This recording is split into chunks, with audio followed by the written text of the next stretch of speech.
Women in Peace Building Network WIPNET program. And I'm very glad to be here this afternoon to share.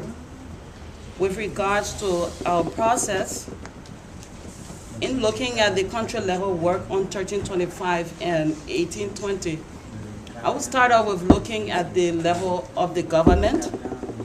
We, at the level of the government, at the national level, actually, we have a national action plan on 1325 that, of course, a lot of us as women in civil society did partake of.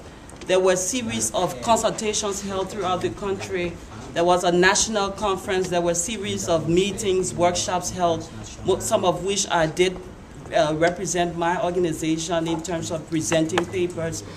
And so it was very inclusive. It was very engaging, the whole process.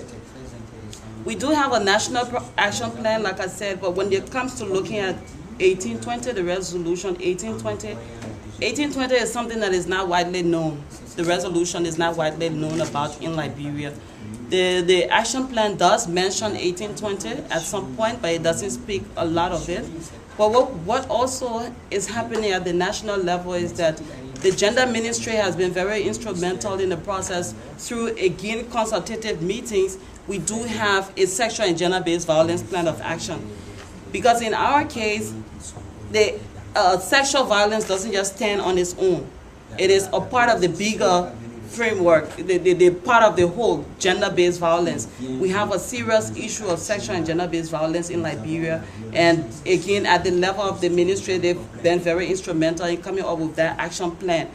That action, there is also a joint SGBV plan of action for the ministry and the UN, okay, and they've also been working on it to a large extent, but to a large extent when it comes to the implementation, civil society has not been fully engaged. Like we were fully engaged during the consultative meetings and what have you in terms of the formulation. The National Action Plan focuses on three main pillars. Of course, one of on participation, protection, and promotion. The issue of prevention is inclusive, but it doesn't stand out as a separate pillar within the National Action Plan.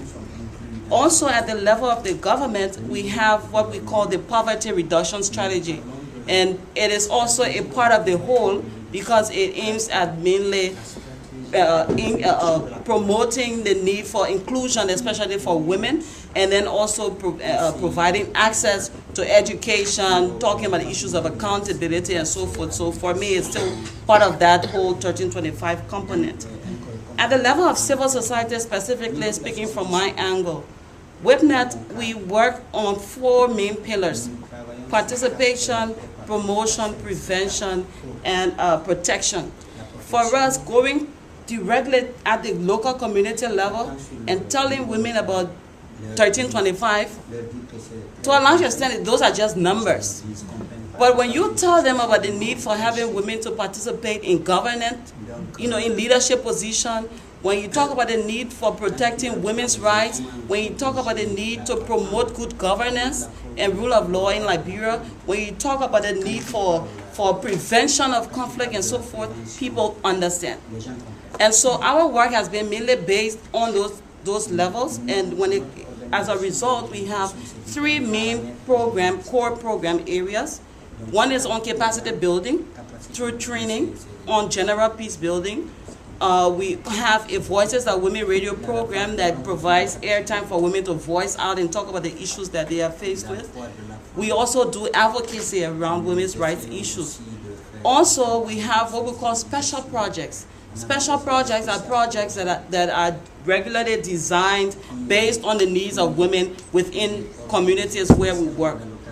WIPNET, as most of you may know, WIPNET has been very instrumental in also working with other women's organizations in promoting for peace in Liberia. Some of you have seen the movie Pray the Devil Back to Hell. That speaks largely of what was done during a WIPNET-led advocacy campaign in protest of the war. During that protest period, as women, all we wanted was peace.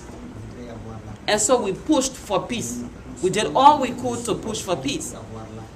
Unfortunately, after we had gone to elections and we said, oh, we think we have relative peace, we have a first-time female president, we think we need to just go and do our regular peace building, then we saw that it's beyond elections, beyond having relative peace, there were so many issues that we're confronted with. And so on a daily basis, these very women, all of us who have been volunteering for so long, women now, the needs of women, changed immediately. And what women started saying to us, for example, was, we have volunteered for peace, we have pushed for peace, we now have relative peace, but we cannot eat peace. We want to be able to send our children to school. We want to be able to have food in our homes. We want to be able to feel secure. You cannot leave from here. In some communities, by 7, 8 o'clock, you have to be in your home. You get up sometimes in your community in the day, you hear about this woman being skinned, this other person being killed, and when you engage with local community leaders and they tell you, oh, well, we'll see what to do about it, and you basically cannot get answers. So there's been a lot of challenge, especially around issues of human security. But with we've been crying out, and the UN, everybody has been trying that in their own way. And fortunately, the issue of armed robbery, all of those have sort of gone down a bit. But in some of the communities, there are still some communities in Liberia you go to, you hardly find policemen. Community members have to form vigilantes to protect themselves.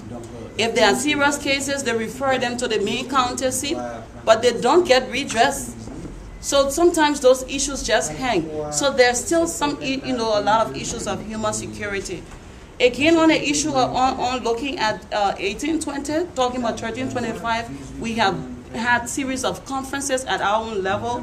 Our network has spread out to 19 of the 15 counties in Liberia.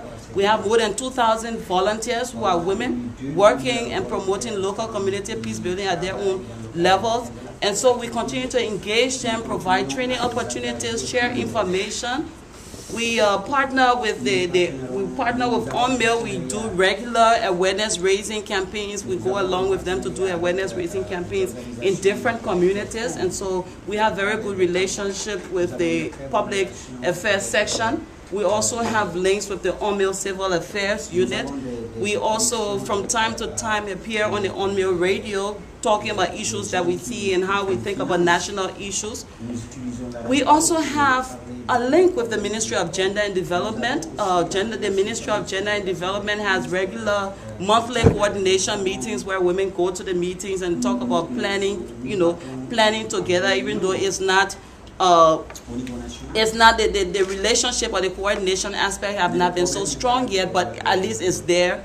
The Ministry of Gender and Development has gender county coordinators in each county that has the responsibility of linking up with women's organizations and following up on issues. There are several challenges, but they are there trying to do their best.